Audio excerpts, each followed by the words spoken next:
नमस्कार। हृदय ज्ञान बाय राकेश में आपका हार्दिक स्वागत है। हम सब ने भगवत गीता का नाम तो सुना है, पर अक्सर मन में सवाल उठते हैं, आखिर ये भगवत गीता क्या है? हमें इसे क्यों पढ़ना चाहिए, किसे पढ़ना चाहिए और हमारे रोजमर्रा के जीवन में इसका क्या महत्व है? आज के इस विशेष वीडियो में हम इन सभी प्रश्नों के उत्तर जानेंगे और भगवत गीता के सभी अध्यायों को एक संक्षिप्त परिचय भी प्राप्त करेंगे। पहला प्रश्न, भगवत गीता क्या है? भगवत गीता, जिसे अक्सर गीता के नाम से जाना जाता है, सनातन धर्म का एक अत्यंत पवित्र और महत्वपूर्ण ग्रंथ है। ये कोई साधारण पुस्तक नहीं, बल्कि साक्षात भगवान श्री कृष्ण द्वारा अपने परम भक्त और मित्र अर्जुन को दिया गया दिव्य उपदेश है। ये उपदेश महाभारत के युद्ध में कुरुक्षेत्र में मैदान में ठीक तब दिया गया जब अर्जुन अपने ही बंधु बांधवों के खिलाफ युद्ध करने से विचलित हो गए थे। उस संकट की घड़ी में जब अर्जुन धर्म और कर्तव्य के बीच उलझ गए थे, भगवान कृष्ण ने उन्हें जीवन के सबसे गहरे रहस्य धर्म, कर्म, भक्ति, ज्ञान और योग का मार्ग समझाया। गीता वास्तव में 5 मुख्य तत्वों का ज्ञान है। पहला, ईश्वर, परम सत्य। दूसरा, जीव, व्यक्तिगत आत्मा। तीसरा, प्रकृति, ये संसार। चौथा, काल, समय, भूत, वर्तमान और भविष्य। पांचवा, कर्म, हमारे कार्य।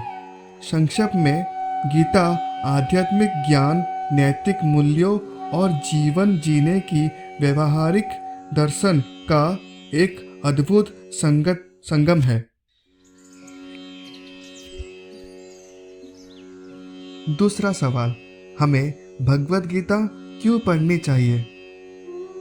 गीता केवल एक धार्मिक ग्रंथ नहीं है, यह एक जीवन मार्गदर्शिका है। पहला, निर्णय लेने में सहायक। हम सभी जीवन में कभी ना कभी अर्जुन की तरह भ्रमित होते हैं, सही गलत का निर्णय नहीं कर पाते। गीता हमें ऐसे समय में सही मार्गदर्शन देती है। दूसरा, तनाव और चिंता का प्रबंधन। आज की भागदौड़ भरी जिंदगी में तनाव आम है। गीता हमें सिखाती है कि कैसे आसक्ति रहित कर्म करें, परिणाम की चिंता न करें और शांतिपूर्ण मन से चुनौतियों का सामना करें। तीसरा, संबंधों को समझना।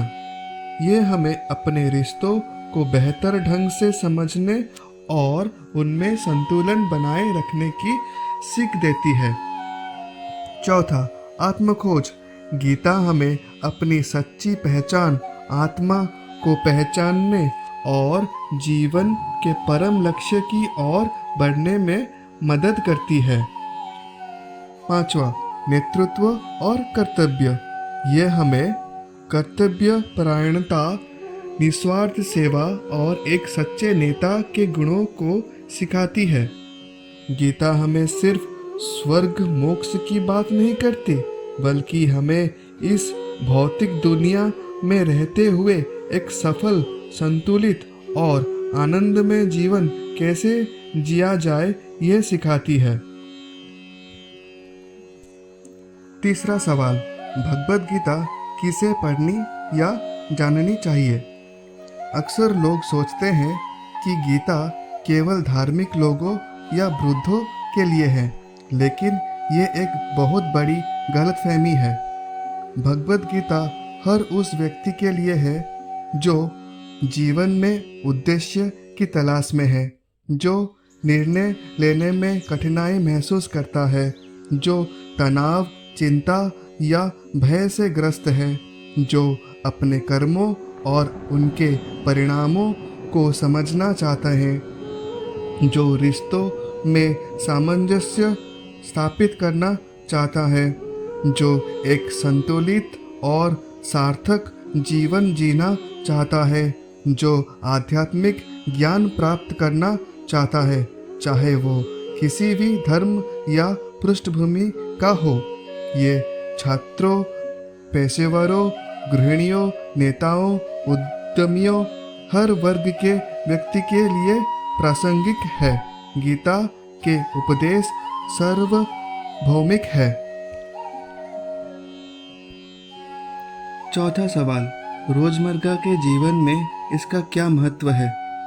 गीता का महत्व केवल पूजा पाठ तक सीमित नहीं है, बल्कि ये हमारे दैनिक जीवन में बहुत व्यवहारिक है। कर्मयोग, कर्म का सिद्धांत। गीता हमें सिखाती है कि अपना काम पूरी निष्ठा से करो, लेकिन फल की इच्छा में मत उलझो। ये आपको परफेक्ट बनने के लिए प्रेरित करती है, परिणाम के गुलाम बनने के लिए नहीं। अनासक्ति, ऑफिस में काम, घर में जिम्मेदारियां। गीता सिखाती है कि आप इन सब में रहते हुए भी आसक्त न हो, जिससे तनाव कम होता है।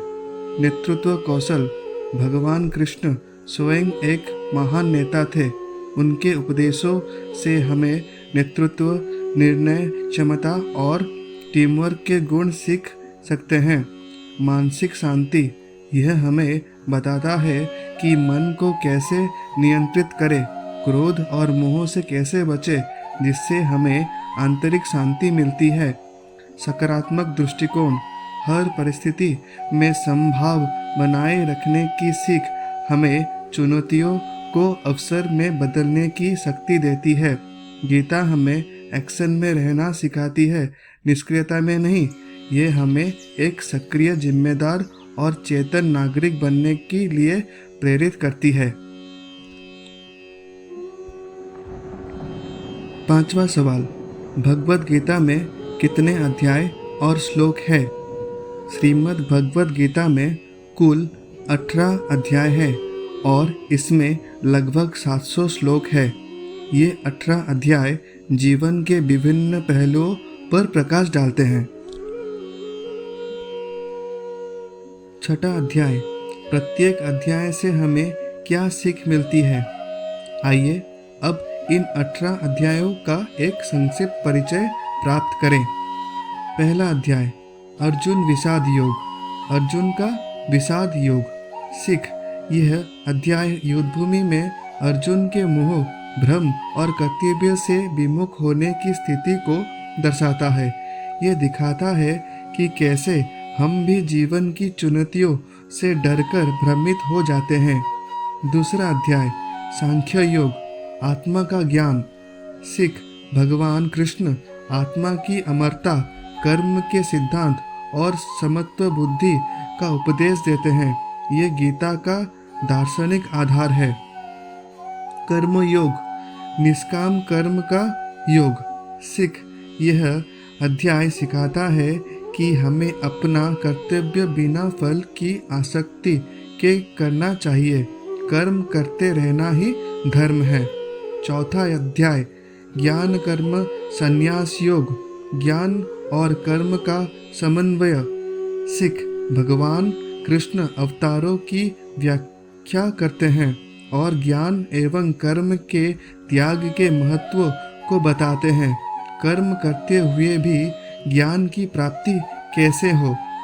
पांचवा अध्याय, कर्म संन्यास योग। कर्म त्याग और कर्म योग का भेद। सीख, ये अध्याय बताता है कि कर्म संन्यास जो कि कर्म का त्याग और कर्म योग जो कि निष्काम कर्म, दोनों ही मोक्ष के मार्ग हैं, लेकिन कर्मयोग श्रेष्ठ है। छठा अध्याय, ध्यान योग। ध्यान और आत्म नियंत्रण का योग। सीख, मन को नियंत्रित करने, ध्यान करने और आत्म साक्षात्कार प्राप्त करने के तरीके बताए गए हैं। सातवां अध्याय, ज्ञान विज्ञान योग। परम सत्य का ज्ञान। सीख, भगवान कृष्ण अपनी दिव्यता और परम सत्ता के रूप में अपना परिचय देते हैं और बताते हैं कि वे ही सब कुछ का मूल है। आठवां अध्याय, अक्षर ब्रह्म योग। परम ब्रह्म का ज्ञान। सिख, मृत्यु के समय मन की स्थिति, ब्रह्म, आध्यात्म और कर्म के महत्व को समझाया गया है। 9वां अध्याय, राजविद्या राजगुह्य योग, परम गुह्य ज्ञान का योग। सिख, भगवान कृष्ण अपनी सार्वभौमिक प्रकृति और भक्ति योग की सर्वोच्चता का वर्णन करते हैं। यह सबसे गोपनीय और महत्वपूर्ण ज्ञान है। 10वां अध्याय, विभूति योग, भगवान की दिव्य महिमा। सिख, भगवान अपनी अनगिनत विभूतियों यानी अपनी महिमाओं और उन गुणों को वर्णन करते हैं जिनसे वे इस संसार में प्रकट होते हैं।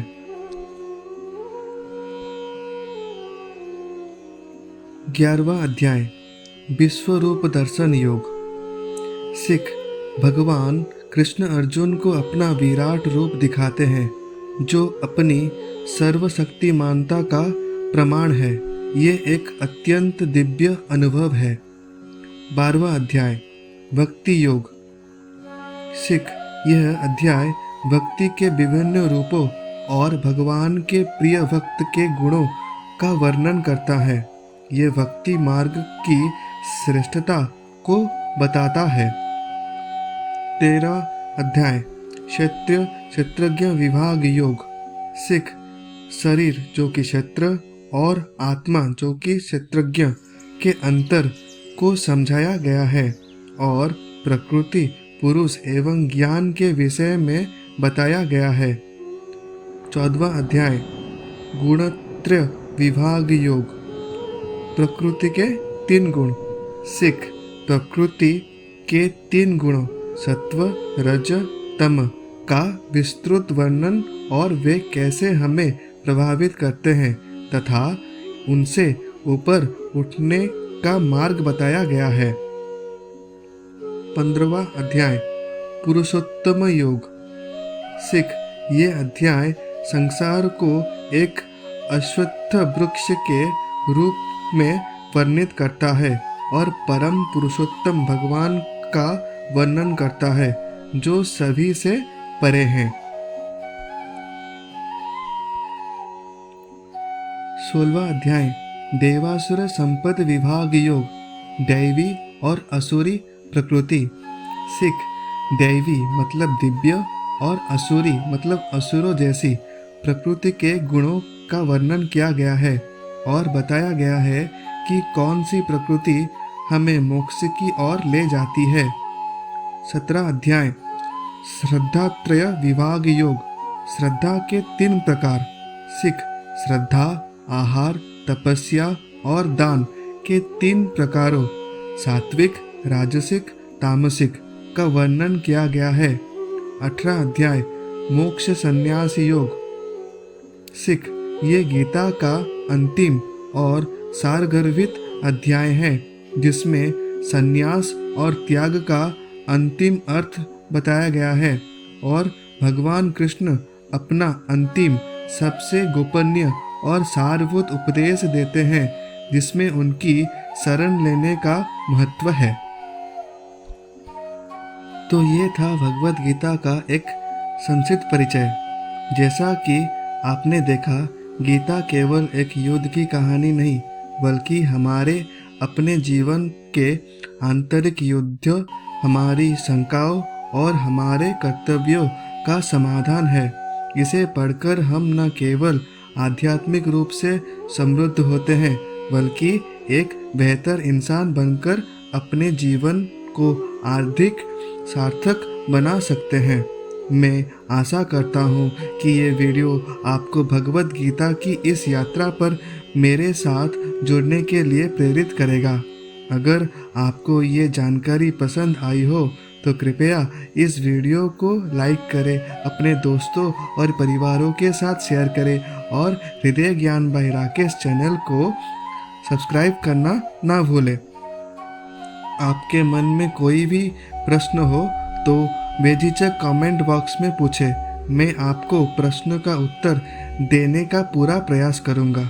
जय श्री कृष्ण।